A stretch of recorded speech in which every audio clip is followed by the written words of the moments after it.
everyone. Welcome to another episode of Change Podcast. Today we're continuing right on the topic of love and relationships to talk about how to heal from toxic relationships.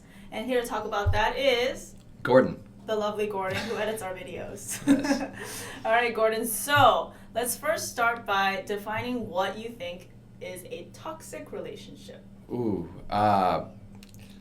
a relationship that's not good for your soul or your heart, and it doesn't bring growth for both people, and it brings at least one person down in the relationship and makes them feel lesser than they were before. I like that. I totally agree. I think that a relationship to be defined as toxic is something that doesn't really nurture you at all. It just drains your energy. I think any relationship, it should be nothing but loving and growth and just two people like making a bigger energy together.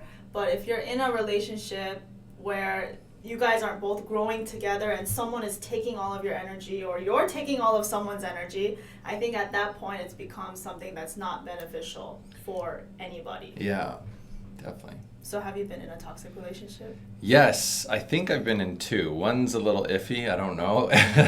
One that This whole topic is a little iffy. I've been in 5 serious relationships in my life, and the first one was definitely toxic.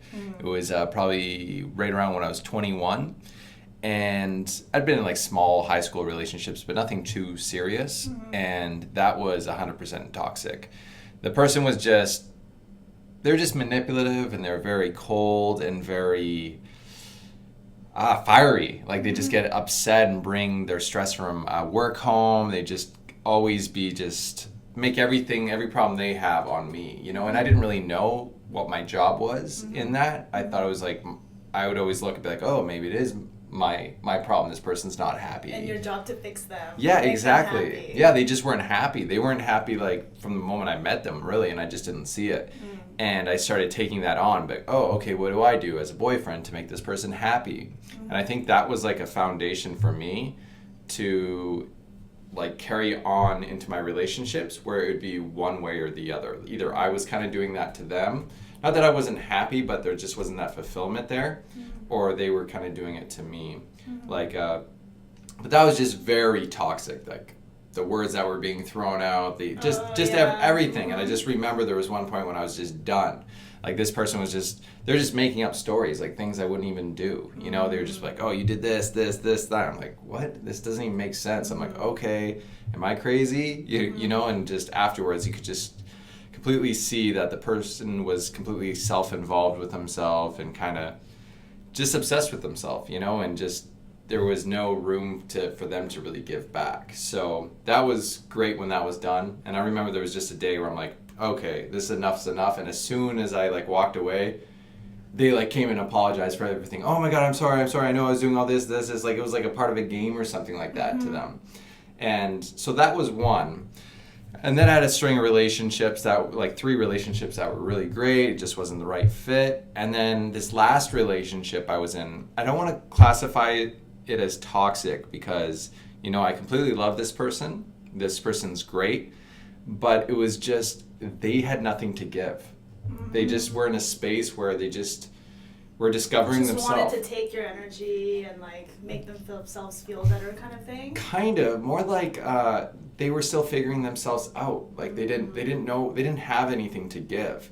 And that can kind of be toxic too, because it's like I was hiking up a mountain like and trying to drag this person with me, and they weren't really contributing to the relationship. So I was having to fill up my cup, and I was having to fill up their cup. And they're a great person, but it was just like literally carrying them on my back is what it felt like. And they just didn't have anything to give because they didn't know what they want to do for work. Their health was a little bit of a mess, and just they were going through kind of a spiritual religion change, just trying to figure everything out. They were just in a path where it was clear they needed to be alone, you know, and it was just like we were just kind of trying to force it to work because everything matched up good on paper, but it was clear that we both kind of just needed our space.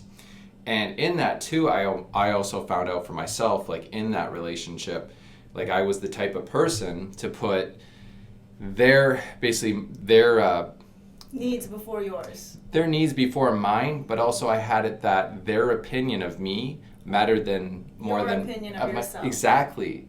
Exactly. And I just like, I didn't discover Give that. them all of your power. Yeah, and I didn't even know I was doing it. I was just like, why am I feeling so drained from this all the time? Why am I keep doing this? Seeking their approval constantly. Yeah, exactly. And I didn't even know I was doing it. It was just like, it was time and time and time. It was just draining and draining and draining. And I couldn't even see it. I'm like, well, why can't I walk from this relationship? This person's kind of like iffy about the relationship. If I'm the one bringing all the value, why am I sitting here like trying to hold on to it? But it was exactly that. Their opinion of me mattered more than my opinion to myself. And as soon as I saw that, I'm like, ooh, no more of that, you know, like. So that was when you knew it was toxic for you. Yeah, exactly. And that was just recently. And I wouldn't put any blame on them because it was definitely not their fault. It was something I was doing, I feel. Even though they weren't contributing everything they could have, but I feel responsible in a sense because I was putting the pressure on them to give me that feeling. Their happiness would make me happy as opposed to my happiness should make my happiness. Right. So when I talk about toxic relationships, the word that keeps coming up in my mind is abuse. And abuse can come in many forms. It could come in physical abuse, sexual abuse. It could come in mental abuse, psychological abuse, and emotional abuse too. Yeah. So a lot of the times, like, you brought up a word, manipulation is a big thing that happens in toxic relationships. But I think any form of these abuses, whether it be physical, emotional, or mental, if you're experiencing any of those sorts, I feel like it could be classified as a toxic relationship. So I want to share an interesting statistic that I saw, which is actually really sad and very, very shocking. Did you know that 1 out of 3 people, 1 out of every 3 person, so if there was another person here, one of us has, at least one of us, has experienced some sort of abuse in their relationship? Yeah, that's crazy. That is sad, whether it be physical or psychological or emotional. So wouldn't that be like 1 out of 2 relationships then? Because there's 4 people, It's basically like every single person has experienced some kind of toxic relationship or abusive relationship. And a lot of the times, even when we realize, this is a big thing, and like myself included when I was in one too, people are afraid to get out. We recognize that this doesn't help us and it's draining our energy. We totally see that. We totally recognize that. But there's something that prevents us from actually taking the actions to leave and walk out and say enough. And I think a big part of that is the fear of being alone. Yeah, definitely. A lot of us are so afraid to be alone that we'd rather hold on to poison than to not hold on to anything at all. Yeah, and I think because we have this feeling like that is going to be permanent. Like, oh, I'm not going to find someone else. Like, it's going to be forever. I'm alone. I'm on this island by myself. And they just settle. Yeah. Like, this is better than nothing, so let me just take it. Yeah. They just don't want to go through the pain, I think, too. It's just like it can be a painful process at first, but it gets easier and easier and easier. But people don't want to rip out the Band-Aid. I didn't want to rip out the Band-Aid, and this person didn't want to rip out the Band-Aid, and therefore we kind of settled for a year. Now there's been time apart. Like, say things do work out between me and this person. We're going to have way more of a healthier relationship coming both back with a full cup instead of like a half cup trying to fill up an empty cup, So, yeah, I can feel that there's definitely a fear of being alone, fear of loss, and I wonder if the fear of loss, though, is almost like from like childbirth or something like why? How is that so consistent with so many people that we all have this fear of loss? It's because I would imagine something would generally have to specifically happen to you for that to happen, but maybe it's like the first time you get your toy taken away.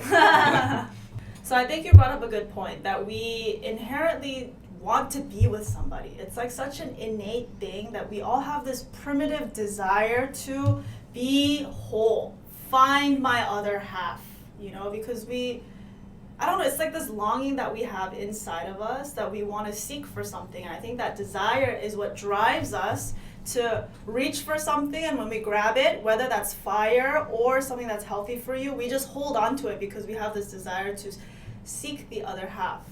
And so actually I want to share that in Taoist principle, I shared some Taoist principle last week when we talked about what is real love. So in Taoist principle, they look at this desire and they try to analyze why we have it. So we say that everyone has this desire to seek the other half, to become whole. And in Taoist principle, we say that is your heart your soul that seeks to meet with your divine nature inside of your brain. Because inside of us, I think, even in the Bible it says this, and even in like other spiritual practices, they all say the same thing, that God resides within us. That in the Bible, like, God made us in his own image, or, you know, there's the divine spirit that is inside of our brain. And so that is like the other half that we inherently have. So it's our heart, our soul, trying to meet with that divine nature. And when those two energies meet, that is what we call enlightenment. When your heart meets with your brain and you are totally ingrained as one, that is the other half that our heart inherently seeks. So we have that seed of longing for the other half, but if we don't know that principle, we misinterpret it as, oh, it must be somebody outside of us. Yeah. Oh, it must be a man. It must be a woman. Yeah, I think the whole world's done that. Not the whole world, but like 99%, right?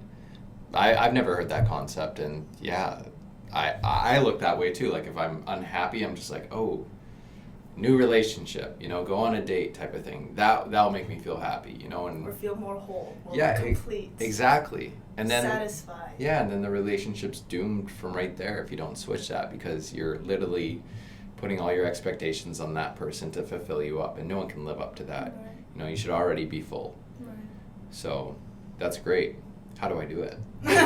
So when you first heard this, since you're hearing it for the first Yeah. time today, like, how does that make you feel? Like, is there something inside of you that says, oh, like, aha, or something? Well, I think the timing's perfect for me, you know, in the sense of just what I'm going through in my life, and I kind of feel for the first time, I'm like, okay, no more going out and looking for my validation in another human being, you know? And so, yeah, I feel the timing's right, but it's exciting. It's like, wow, imagine you could feel whole. Like you're in a relationship almost with yourself, and you feel complete. Like what would you attract, or what kind of person would you attract as well eventually, you know? So it's exciting. Yeah, and then I also think that if you can understand this principle, you can maybe feel that you're not a half of a person. Because the implication of finding your other half is that you're only half of a human, and that you're not really whole until you see someone or find someone that's outside of you, which is absolutely not true. You know, so I think when I first heard this Taoist principle, it made me feel like, oh, I've already been whole. I've already been a complete human. I just was numb to this inner thing that I had inside of me. So it kind of like opened my eyes to see that, oh, that it explained why I've always had that longing to find somebody or seek something that to fill my emptiness that I had inside. So what kind of things, like, okay, there's the concept, right? And obviously hearing the concepts makes you more aware of it, but how do you internalize that? What do you do to like start breaking that apart and start having that connection? Right, so we have to feel our bodies first, I think. Because a lot of the times when we aren't able to feel what we already have, it's because we're numb. Like imagine if you had you're sitting on a pot of gold and you don't know that you're sitting on a pot of gold. You don't know because you're numb to it, Yeah. right? And your eyes are not looking downward to see it. But all it takes is your eyes to go down to see and recognize the gold. But we live our lives just looking out and not even realizing that we've been sitting on this pot of gold the whole time. So in that way, we have all of these things, but the reason why we feel so incomplete, so sad, so lonely, is because we are numb to what we already have. We are numb to the light that we already inherently have. We are numb to this soul and this divine nature that we already have. It's as silly as sitting on a pot of gold, like I said, and crying and wishing you had gold. But it's like, hello, just look down, you're already on it. Yeah. Yeah, that makes a lot of sense. Yeah. So internalizing that you're already whole and complete. It's knowing, that's fact. Yeah. That is absolute fact. If you believe in spiritual practice, that's the foundation of any spiritual practice, even religion. That's the foundation of anything that believes in like a higher power, is that we're already inherently perfect and complete. It's just a matter of recognizing it or not.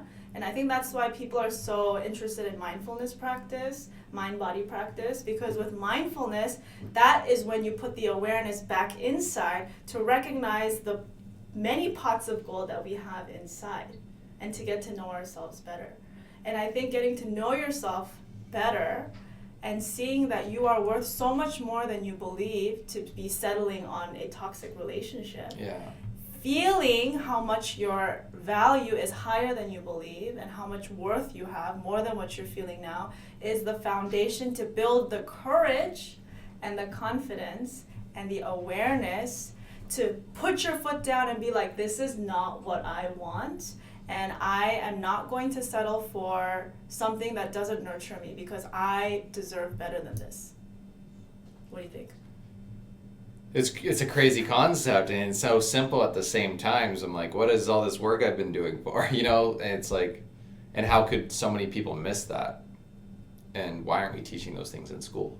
Right. That's You a know? big thing. We don't teach that in school. Yeah. And if the parents don't know about it, the parents can't teach their kids either. And it's also kind of how our society is designed. Like with all the bright lights and social media and fancy advertising, pretty people, pretty places, luxury vacations, we are conditioned from a young age to always focus outside, to not look down. I'm going to use this example of the sitting on the pot of gold again. Yeah. To not look down and see the gold, but to always look out and say, oh, I wish I had gold. Oh, I wish I had gold. Like looking out this way. Yeah. We're so conditioned and trained that way that we don't even realize that even looking out like this and not looking in is wrong. Because when you're in a state of abnormality, when you're in a state of being abnormal for so long, our brains start to perceive what's abnormal as normal. So when you're even in that toxic relationship for so long, it starts to kind of feel like this is all I deserve. This is my normal. Yeah, so that makes a lot of sense because I met up with my pastor the other day, and he was leaving the church that he was preaching at. He just wanted to tell me, and he looked exhausted, not like from a bad sleep, like like a year. Like his soul is exhausted. Oh, he looked absolutely exhausted, and I could just see he was like running around, just filling everyone else's cup up. And I saw myself in that too, because I had so much investment in other people, friends, family. Looking out. Yeah, I was looking out at everyone and be like, oh, who do I need to help next? Who do I need to help next? If I could just get them to get it. If I do that for enough people, karma will come back and do it to me. Right. But what I realize is I've been terrified to be with myself. I have. Like, I've been like so just like, you know, and I was with a friend a while ago too, and same thing. She's just kind of like go, actually, no, okay, what's next, and it can kind of be like they're present or the illusion of present because they're like in action, but they're so disconnected from the internal self, and I feel like I'm just discovering that now, that I've been so checked out from Gordon inside, and I've been so blah on everyone else, and while trying to educate myself at the same time, but not just being like, no, you need to nurture yourself.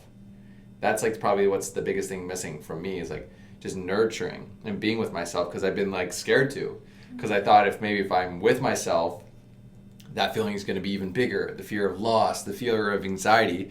But it's, from what I'm hearing, it's the exact opposite. It starts to heal that. So that's mind-blowing to me, and I'm excited to be in this conversation and become more aware of that and play with that. Right.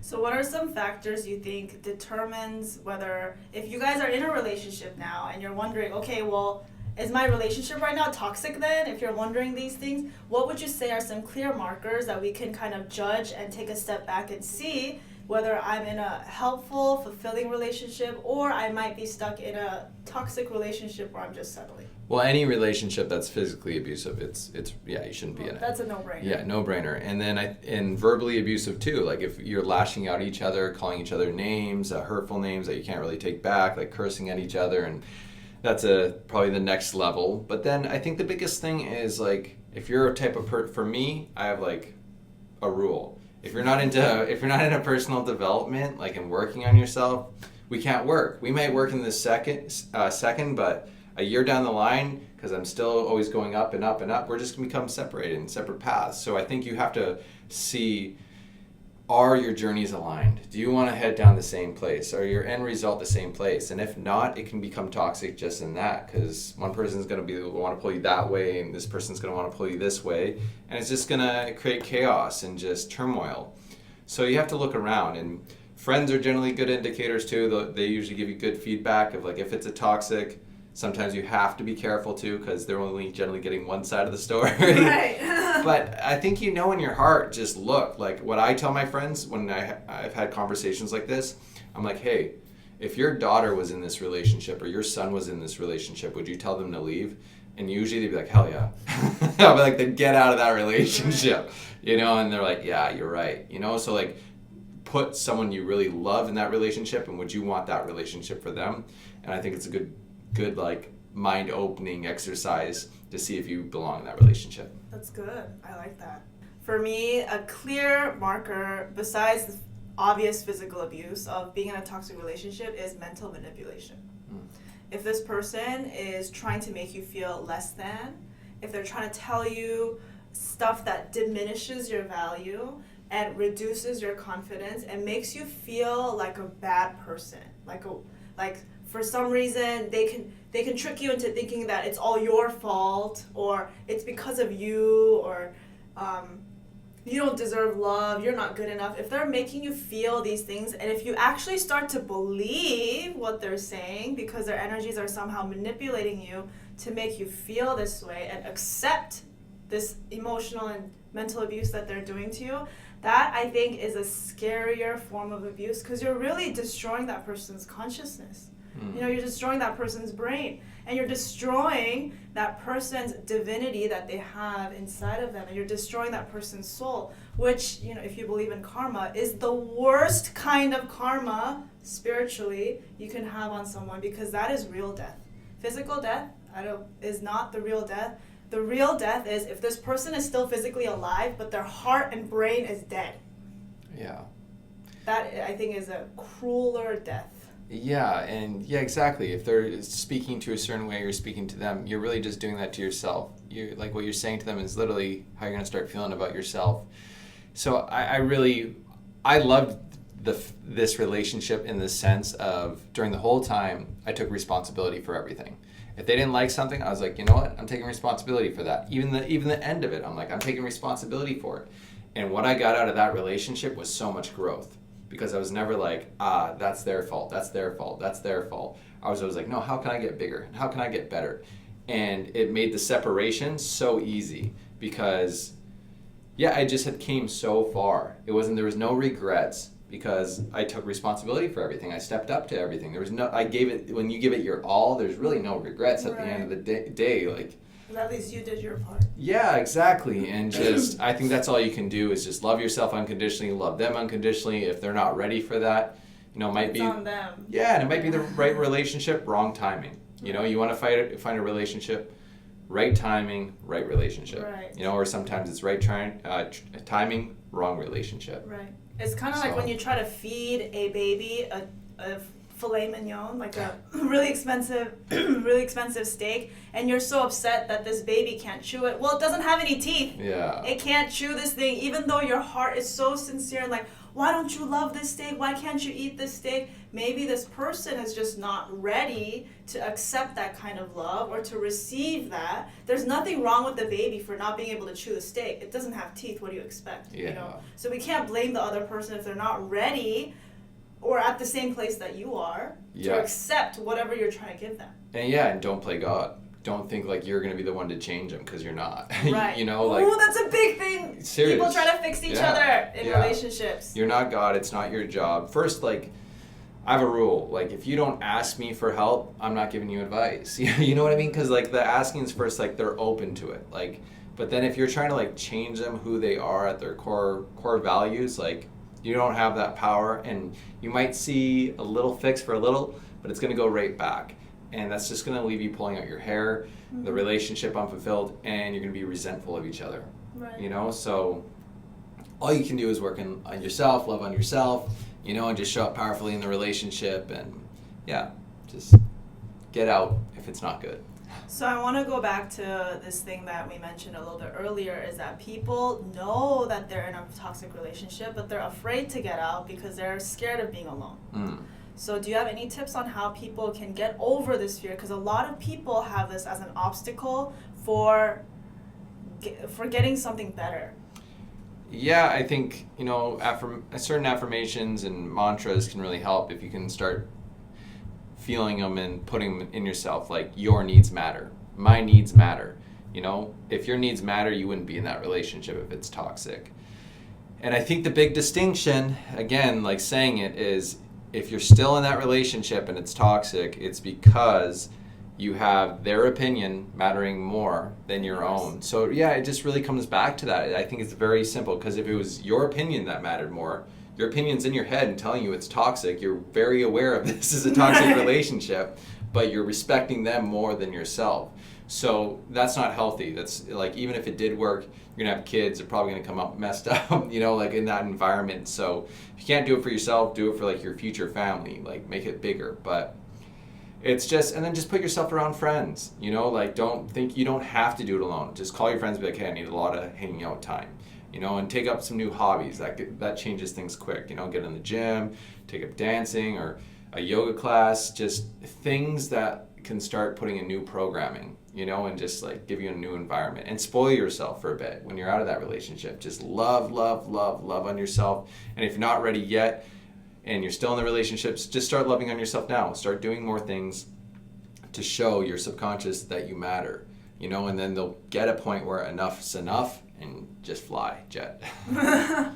Right. And I think that any relationship should be nothing but fulfilling and loving and adding to what you already have. Not like substituting an emptiness that you have, or filling a hole that you have because you can't fill it yourself. And I think the best things, and even I've heard like stories of people finding their soulmate or whatnot at the point when they let go of this attachment of I need to find somebody, and they were perfectly okay to just be themselves and express themselves. And that is when good things happen to them, because they let go of this big toxic thought that believes subconsciously that I only deserve this. Yeah. Because when you're holding on to that toxic relationship, you're putting that information out there, that energy out there into the universe, that this is all I deserve. So please only give me more of this. Yeah. Right? Yeah. And if you believe in the law of attraction, the universe only gives you what you ask for. So if you're subconsciously telling them by holding on to this person who's like physically, mentally, or emotionally abusing you, you're saying, this is what I want, this is what I deserve, so please, universe, give me more of this kind of person and this kind of energy into my life. Yeah, that's and very that is true. Scary. Yeah, it's scary. It's definitely scary. Yeah. I don't know, I just think you gotta...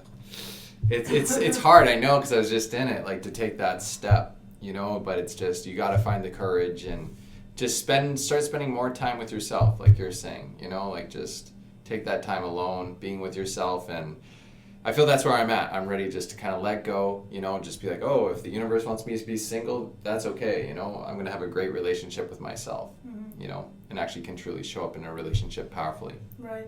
And a lot of people, they think that loneliness only comes from being alone, but actually there's many people out there who are in a marriage and they feel so lonely, right? So I think we have to get out of that conditioned thought that you're only lonely if you're alone, if you're single, which is not true at all. Plenty of people are in a relationship with a partner, have children, have big families, but they feel so alone. So getting over that preconception that, a relationship will make me not feel lonely anymore. Because there's plenty of people who still feel lonely. And that's why the divorce rate, unfortunately, is half of marriages.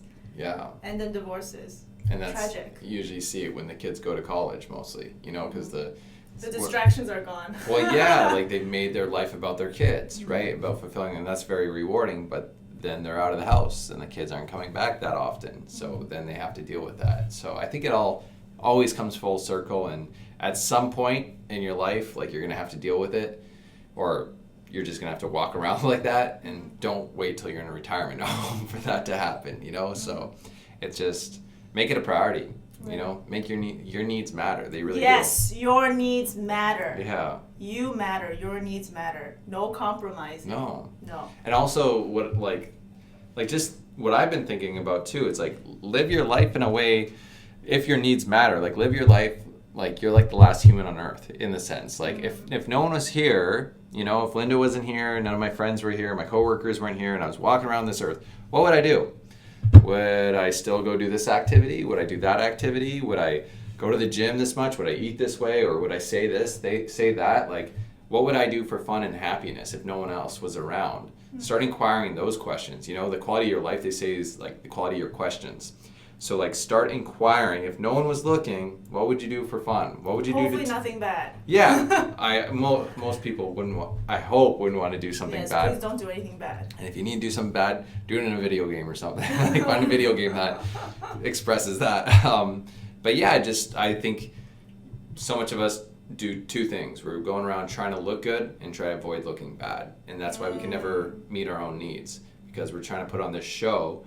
But when you quiet, like, and you're alone, you're like, well, what do I want to do? That's like me right now. I'm just like in a single state, and I'm learning. I'm like, what do I want to do? I'm like, well, was I doing that for that person, or was I doing that for myself? And I could see there was clear things, you know, I was doing for that person. Like, I went vegan for like a year, and there's good things about it, but I wasn't really doing it for myself. I was like, okay, cool, I'll support this person in it. The intentions were bad. Yeah, the intentions just were like, yeah, to support this person, but like I didn't personally like vibe with it, you know, and I stopped it right after, like, you know, I wanted to. And they asked me about it, like, just the other day. I'm like, yeah, I stopped it. I don't want to do that. I don't want to do that.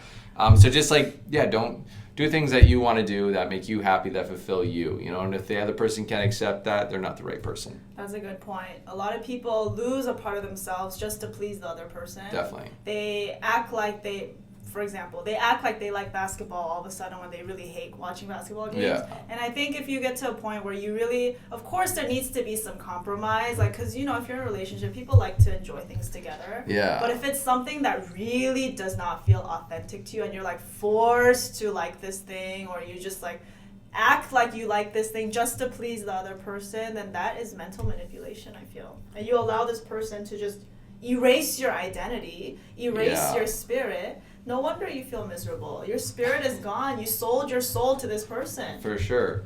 Yeah, that's kind of like how I feel this relationship wasn't. I didn't, in a sense, like, I felt I was trying to make things work so much that I was just being way too flexible, you know, in the sense of like, yeah, sure, I'll give this up. I don't care. I'll do this, that, great, you know? But then you just, like you said, you stop being yourself. Like, you're just not relaxed. You don't feel like yourself. You're like putting on this show. And there's sometimes good things about it, like if they don't want you, you know, to play 10 hours of video games, that might be a good thing, but still play maybe an hour if that's you know what I mean? So that's very good advice, Linda. Yeah, and I think a lot of people, we do that because we want recognition from our partner.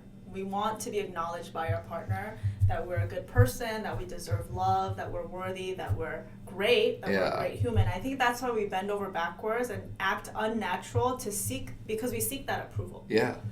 So I think if we learn how to compliment and acknowledge ourselves without this like drug, this person injecting that information into you, I think that's a very, very good way to step beyond this toxic relationship and know that you deserve a lot more. 100%.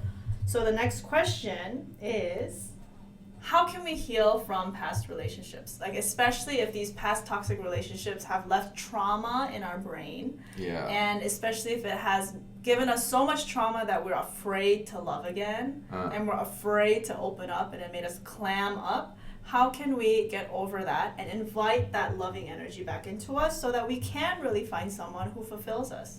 Yeah, getting greedy for a bit, you know, just like discovering getting selfish for a bit. Yeah, for a good while, like, and just discovering yourself again, what you like, what makes you happy. You don't care about if it makes other people happy, and just self-love and spoiling yourself for a bit, like, and just shocking your brain that, hey, wait a minute, no, I am lovable. Right. Look at all these, like, through touch, you know, massage, through anything, stretching, good bedtimes, anything that's gonna like improve your state. You know, meditation, yoga, and a communication too. You know, there's a point where sometimes it can just be like redundant, where you keep talking about something, but there's a point, I think, that you need to, if you can get to the root of the things on how it really makes you feel and talk about those things to friends, that can be very healing as well. So yeah. And you brought up a really good point because so many people have so much guilt about self-care. And they think that self-care is being selfish. Yeah. And if I'm selfish, then people are going to judge me, you know? So I think we have to really get over that and really understand that self-care is not the same thing as being selfish. And there should absolutely be no guilt about taking time for yourself first. Yeah. You know, on the airplane, they talk about all the time, when the oxygen levels drop and the oxygen masks come down, you have to put that oxygen mask on yourself first before helping others. Why? Because if you try to help others and you pass out in the process, then this person has nobody to help them with the oxygen mask. So you both die. That's right? true. Yeah. That's like principle. That's like fact. You have to, especially if you're in a position where you're like the head of the family, or you're the mom who takes care of like 10 children or something, and a lot of people depend on you. That is even more motivation, even more reason that you need to take care of yourself, because so many people rely and depend on you. So taking that time for self-care and raising your value, ultimately through self-care we raise our value, raise our self-worth. That is what we need to do to overcome any limitations we have with relationships. Very true. And to piggyback off that, I think it's important for you to get around people who are in healthy relationships, you know, and just be around them and then emulate them. Like, ask them. Those are the people you should be asking for advice. Like, we all have that one friend who, you know, agrees with us, you know, and it's like, oh yeah, he tells you what you want to hear, you know, but find those people that are having those powerful relationships that are built on honesty, love, trust, and just, it's booming. And when you're dealing with something, ask their opinion. Don't go to the friend that agrees with you or doesn't have the relationship that you want, because it's like asking a broke person, you know, how to get rich, asking someone who's very unhealthy how to get in shape, you know, it just doesn't make sense. So find healthy relationships that you want, like that's the direction you want to go in your life, and spend as much time as you can around them, because it's going to rub off on you. I like it. So, yes, to wrap everything up, raise your value. Know that you have something inside of you worth so much more than you think. We are literally sitting on pots of gold that we don't even know unless you look down and you see it. So first, become connected with your body so that you can raise the value of your existence. And by raising your value, you can raise your confidence and attract the people that you want in your life. And a part of raising your value is letting go of the things that weigh you down. We all want to fly, we all want to be great, but we still at the same time hold on to sandbags that prevent us from flying. And we have to realize how silly that is, that we are so attached to holding on to these sandbags when we just want to fly. So having the courage and trusting the universe to let go of these things. And when you let go, there's a saying that I really like, that everything we want in life is on the other side of fear. So the thing that scares you the most, maybe it's letting go of this person. Yeah. When you go to the other side of it by doing what scares you the most, who knows what's on there? Who knows what other person can come into your life when you release that room and make that space for that person to come. 100%. And yeah, and it's scary. That's where I was, like, for the first, 30 days when we broke up. Like, I was like, I put so much energy into this. You know, it was supposed to work out. I don't get it. Like, I'm rocking it on so many levels. Like, why isn't this working? But just even the healing process when you let go goes so fast. Like, yeah, there's freedom in that. So I'm excited to keep letting go and just see what shows up in my life. Nice. So if you guys have your own tips, if you overcame a toxic relationship yourself and you want to share some ideas, please comment below. I'd love to hear your stories and see what you guys went through. And you know, the more we share, I feel, is what really helps heal other people too, because they resonate with the different stories that we share. So please comment below, and we'll be back next week with another episode that talks about relationships and love that we're talking about all this month. Thanks for tuning in. Bye. Bye.